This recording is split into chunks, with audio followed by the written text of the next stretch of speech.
Underground tractor borewell. Rampur नाम के गांव में धूप काले में सूखा गिर गया। नदी तालाब सूख गए और जमीन के अंदर पानी भी नहीं था। गांव वाले बहुत ही दूर दूर से पानी लाया करते थे। उसी गांव का जमींदार बहुत ही बुरा इंसान रहता है। वो खुद के लिए एक वाटर टैंकर बुलाता है, पर उसमें से एक बूंद भी पानी वो गांव वालों को नहीं देता। गांव में रहने वाला राम जमींदार से कहता है, जमींदार जी, आप जरा कोशिश करके गांव में कोई बोरवेल क्यों नहीं लगवाते? बोरवेल के लिए कितने पैसे लगते हैं पता भी है तुम्हें? और मैं भला क्यों बोरवेल करूं? मुझे पानी की कोई दिक्कत नहीं है। पर जमींदार जी, गांव की औरतें बड़ी दूर दूर जाकर पानी लाती है। कम से कम उन पर तो तरस कीजिए, या फिर आप जो वाटर टैंकर लाते हैं उसी में से थोड़ा पानी हमें दे दीजिए। अरे तुम गरीबों के पास पैसे भी नहीं है, बड़े आए पैसे लेकर पानी खरीदने वाले, जाओ यहां से। बेचारा राम उदास होकर अपने घर चला जाता है। राम की बीवी सीता दूसरे गांव से पानी ला रही थी कि तभी जमींदार वहां से अपनी गाड़ी से जा रहा था। वो जानबूझकर सीता को धक्का देता है। सीता का मटका गिर जाता है और सारा पानी बह जाता है। सीता कहती है, अरे ओ जमींदार, दिखता नहीं क्या? बड़ी ही मेहनत से दूर से पानी लाई थी और तुमने सारा पानी गिरा दिया। अंधे कहीं के कीड़े पड़े तुम्हें। तब जमींदार सीता की बातों को नजरअंदाज करता है और वहां से चला जाता है। सीता भी खाली मटका लेकर घर चली जाती है। तब राम सीता को पूछता है और सीता उसे सारी बात बताती है। मैं ना बहुत परेशान हो गई जी। दूर से पानी लाने के लिए बहुत पैर भी दर्द होते हैं। अब तो खाना बनाने के लिए एक बूंद पानी भी नहीं है। कोई बात नहीं सीता, मैं फिर से पानी लेकर आता हूँ। अरे उस कुएं के पास जाते जाते तुम्हें अंधेरा हो जाएगा और वहां पर बहुत बड़ी लाइन रहती है।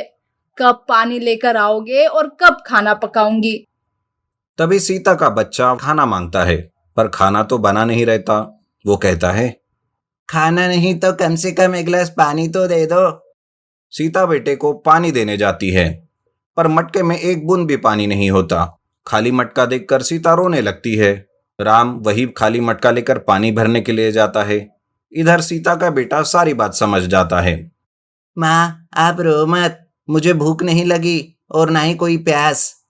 जब पिताजी पानी लेकर आएंगे ना, तभी खाना पकाना। बेटे की ये बात सुनकर सीता रोने लगती है। ऐसे तो हर घर में चल रहा था। सारे लोग पानी की वजह से बहुत परेशान हो गए थे। पानी ना होने की वजह से खेत भी सूख गए थे।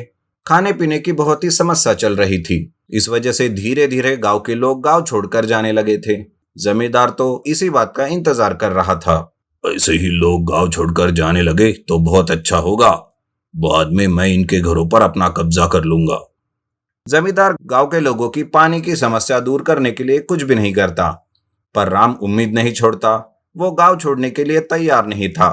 एक बार राम अपनी ट्रैक्टर से खेत जा रहा था, तभी उसकी बीवी कहती है, अरे ये ट्रैक्टर लेकर कहाँ जा रहे हो? पानी नहीं है तो खेत में काम क्या करोगे? अरे लेकिन आज जो हालत है वो हमेशा तो नहीं रहने वाली, इसलिए मुझे काम करते रहना पड़ेगा। अगर हम काम करना छोड़ देंगे तो हम काम करना ही भूल जाएंगे। ऐसा कहकर राम घर से चला जा रहा था कि तभी उसके ट्रैक्टर का एक पहिया एकदम से जमीन के अंदर गड़ जाता है। वो बहुत कोशिश करता है, पर अपने ट्रैक्टर को गड्ढे से निकाल नहीं पाता। तब राम नीचे उतर जाता है।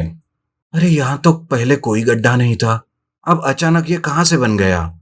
और मेरा ट्रैक्टर भी फंस गया, कैसे निकालूं अब इसे?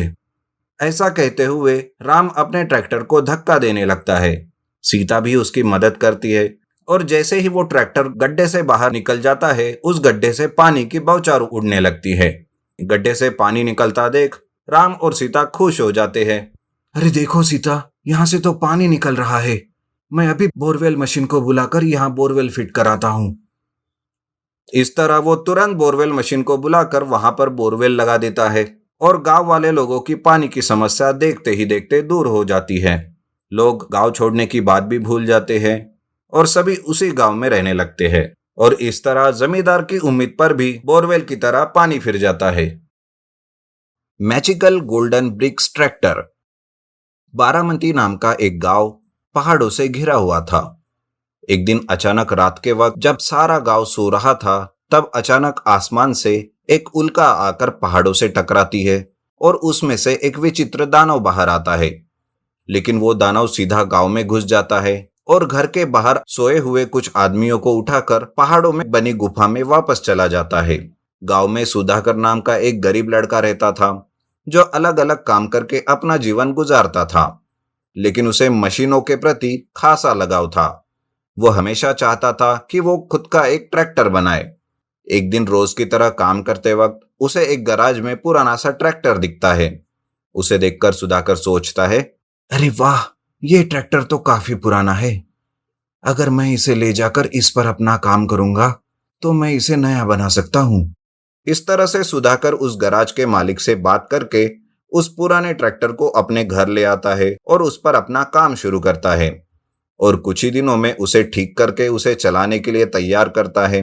दूसरे दिन जब वो उस ट्रैक्टर को लेकर बाहर निकलता है, तभी उसे गांव के जमींदार का बेटा रमेश अपने आदमियों के साथ कहीं जाते हुए मिलता है। वो कहता है, अरे ओए भिखारी, ये ट्रैक्टर तूने कहाँ से चुराया बे? अब तू क्या चोरी भी करने लगा? नहीं नहीं मालिक, मैंने तो गराज मालिक से लेकर खुद इसे ठीक किया है। अच्छा, तू इतना होशियार कब से बना बे? लेकिन इसका करेगा क्या? मालिक, कुछ काम मिले तो लूंगा और कमाई करने की कोशिश करूंगा। अच्छा बेटा, अब तू हमारी बराबरी करेगा, रुपया कमाकर हमसे अमीर बनेगा। अभी बताता हूँ तुझे। अरे ओए, देखते क्या हो बे, चलो मारो इसे। रमेश के ऐसा कहते ही उसके आदमी सुधाकर को पीटने लगते हैं। गांव का जमींदार का बेटा होने की वजह से कोई भी उनके बीच में नहीं आता। रमेश और उसके आदमी सुधाकर को खूब मार मारते हैं और उसके ट्रैक्टर को भी तोड़ फोड़ कर गांव के बाहर पहाड़ों में फेंक देते हैं और वहां से चले जाते हैं। थोड़ी देर के बाद जब सुधाकर को होश आता है, तब वो देखता है कि उसके ट्रैक्टर का हाल बहुत बुरा हो चुका है। उसे देखकर वो रोने लगता है। तभी उसे एक गुफा से सुनहरी रोशनी आती हुई दिखाई देती है। वो उस रोशनी की तरफ देखता है और सोचता है, अरे बाप रे, इतनी सुनहरी रोशनी, आखिर ये कहां से आ रही है? क्या होगा इसके अंदर? चलो चलकर देख ही लेता हूं। ऐसा सोचकर सुधाकर उस रोशनी के अंदर चला जाता है। अंदर जाते ही उसे एक अलग ही किस्म की दुनिया दिखाई देती है। वहां पर गोल्डन ब्रिक्स की अलग अलग इमारतें थी और ढेर सारे गोल्डन ब्रिक्स के लोग भी रहते हैं। उनमें से एक आदमी सुधाकर से कहता है, अरे भाई, तुम यहाँ क्यों आए? जल्दी से यहाँ से भाग जाओ, वरना वो दानव तुम्हें भी सोने का बना देगा। लेकिन तुम्हारी ये हालत किसने की? अरे उसी दानव ने, वो देखो, उस गोल्डन ब्रिक से वो दानव जादू करता है।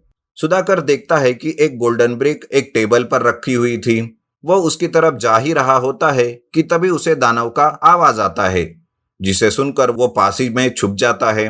वो देखता है कि उस दानव ने किसी आदमी को गांव से उठाकर लाया और उसे भी वो उस गोल्डन ब्रिक से सोने का बनाने वाला होता है कि तभी सुधाकर उस गोल्डन ब्रिक को लेकर वहां से भागने लगता है। वो उस गुफा के बाहर आता है और उस गोल्डन ब्रिक को दूर फेंकने की कोशिश करता है, लेकिन वो मैजिकल गोल्डन ब्रिक उसके ट्रैक्टर पर जाकर गिरती है। वो गोल्डन ब्रिक ट्रैक्टर पर गिरते ही सुधाकर का ट्रैक्टर एक मैजिकल गोल्डन ब्रिक ट्रैक्टर में बदल जाता है और अपने आप चलने भी लगता है। ये देखकर सुधाकर को हिम्मत आती है और वो फिर से अंदर जाकर अपने मैजिकल गोल्डन ब्रिक ट्रैक्टर से उस दानव को खूब मारता है। वो दानव कहता है, अरे अरे मुझे माफ कर दो, मैं यहाँ से चला जाऊंगा, लेकिन मुझे मत मारो, मुझे माफ कर दो। सुधाकर भी उसकी बात मान लेता है और वो दानव वहां से चला जाता है। उसके जाते ही उसने जादू से बनाए हुए सारे लोग भी असली इंसान में बदल जाते हैं। सुधाकर उन लोगों को लेकर गांव में वापस आता रहता है।